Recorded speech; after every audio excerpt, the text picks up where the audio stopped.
L'option Shorts de Flipgrid est une belle option pour créer des capsules pédagogiques pour les élèves.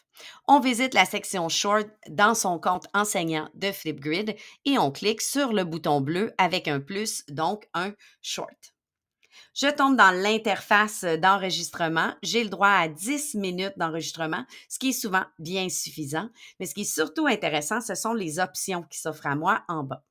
La première partie à gauche du bouton Enregistrer sont différentes options comme par exemple l'importation d'un clip vidéo qu'on aurait déjà fait, qu'on veut intégrer à notre vidéo. L'option Micro seulement qui, comme le dit, ne met que l'audio, qui peut être intéressant pour réaliser de courtes capsules de type balado ou autre, des options miroirs pour basculer d'un côté à l'autre et une option d'enregistrement d'écran. Donc, vous pourriez faire une capture d'écran directement avec l'outil de Flipgrid pour ensuite faire le montage. Les réglages ici avec la petite roulette d'engrenage vous permettent de bien sélectionner le bon micro et la bonne caméra. Donc, si vous voyez que votre micro ne fonctionne pas, c'est probablement ici qu'on doit venir sélectionner le bon micro. La magie se passe plutôt au niveau de ces deux outils-là qui sont en bas. Dans Effets, j'ai beaucoup de choix. J'ai des filtres pour venir mettre un petit peu de couleur. Je peux toujours les enlever en cliquant sur le rond avec la barre dessus pour enlever les options que j'ai sélectionnées. Sinon, il y a toujours une petite option Undo qui me permet d'enlever le tout. Je pourrais venir ajouter du texte, donc le titre de ma capsule ou quelque chose comme ça et venir le placer avant l'enregistrement. J'ai bien sûr, quand je suis dans l'option, des options de couleur, de police d'écriture, d'arrière-plan, donc beaucoup, beaucoup d'options et des petits textes intéressants à utiliser. J'ai un crayon qui va m'être très utile pour les prochaines options, par exemple l'option de tableau blanc ou encore l'option d'annotation d'image et je peux venir sélectionner la couleur de crayon et la grosseur de mon trait d'écriture ici dans l'option de crayon. L'option tableau blanc me permet une multitude d'options. On voit mon image d'un côté et on voit l'espèce de tableau de l'autre côté. On a plein de petits tableaux créatifs, mais par exemple, ici, ben, je pourrais avoir une option et pouvoir faire des tracés ou autre. Vous pouvez toujours en bas venir décider de la grosseur que vous voulez ou de la largeur plutôt que prend votre tableau. Donc, je pourrais décider que je suis un petit peu à gauche, mais que je prends beaucoup de place dans mon tableau pour ensuite revenir à mon outil de crayon et venir, par exemple, tracer différents items pour expliquer quelque chose. Donc, comme je disais, on peut toujours faire undo si on veut enlever certaines des options. Dans les autres effets, on a aussi l'option de sticker qui est intéressant. Je peux donc venir rajouter un petit côté ludique ici et là. Les images se placent où je veux. Je peux venir les déplacer. Même pendant l'activité, pendant la vidéo, je pourrais venir les déplacer. Et je peux aussi venir chercher des GIFs animés en faisant une petite recherche. Il va falloir faire la recherche avec des mots en anglais, mais on a une panoplie d'options. Ensuite, j'ai l'option d'importer une image, ce qui peut être super intéressant si, par exemple, je prends une capture d'écran d'un problème mathématique qu'on est en train de travailler ou par exemple, une phrase qui a été écrite ou d'un extrait de texte et je pourrais venir le déposer ici et utiliser mes options de crayon, comme j'ai dit tantôt, pour pouvoir encercler certaines choses, écrire une démarche, donc donner un paquet d'informations sur une image que ce soit une capture d'écran ou une image autre. Finalement, j'ai aussi l'option de m'ajouter des petits cadres pour rendre le tout joli. Donc, je prépare le tout et quand je suis prête, je vais cliquer sur enregistrer. Il reste une autre petite option qui est l'option backdrop qui est vraiment intéressante aussi. Donc, celle-là, elle va me permettre d'ajouter un arrière-plan.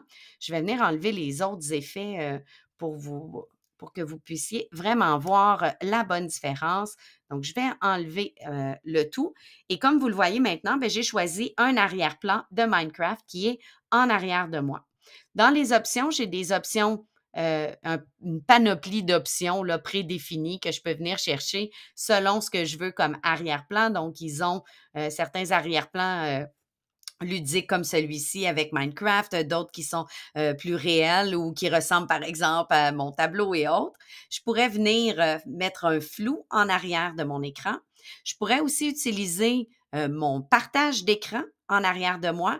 Donc, je pourrais être en train, par exemple, de faire une démonstration sur un site, montrer aux élèves comment faire en utilisant comme arrière-plan mon partage d'écran.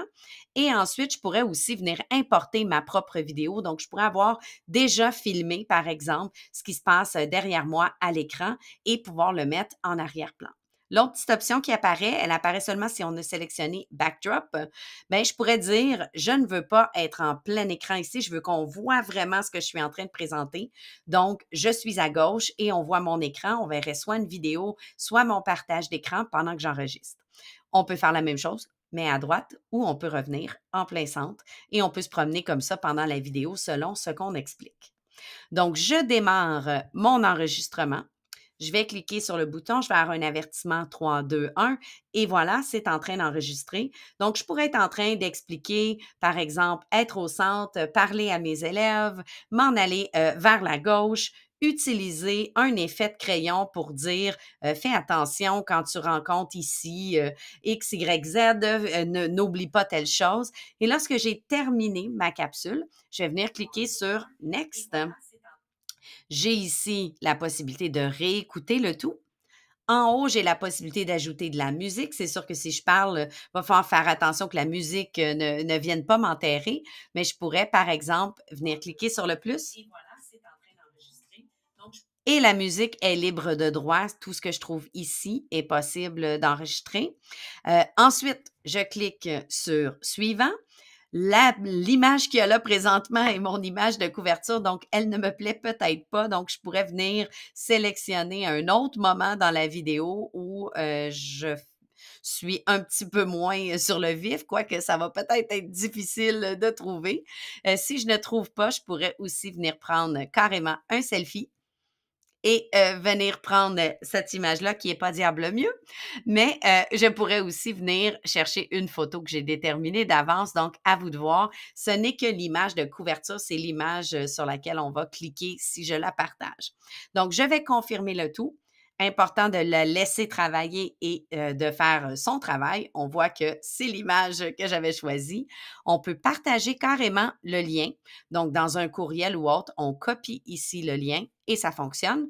On pourrait télécharger la vidéo. Donc, je pourrais la télécharger pour ensuite la déposer dans mon Drive, dans tout ce que je veux déposer, aller déposer sur ma chaîne YouTube ou autre. Je peux utiliser des codes QR. J'ai des options comme Classroom et Teams. J'ai aussi l'option de prendre le code et de l'intégrer dans un site. Si vous avez, par exemple, un Google Site de classe, vous pourriez venir intégrer la vidéo. Elle va donc jouer directement dans le site. Et on a des options aussi comme Twitter et autres pour partager le tout. Quand c'est fini, je ferme. Je retrouve ma vidéo dans ma section short. Je peux toujours revenir l'écouter. J'ai des options pour pouvoir la repartager si je veux la repartager plus tard. Je pourrais effacer et je pourrais même venir éditer, par exemple, son titre et autres et les informations. Donc voilà, une belle option pour créer des capsules vidéo rapidement avec beaucoup d'options, beaucoup d'outils, jusqu'à 10 minutes d'enregistrement avec votre compte gratuit avec Flipgrid.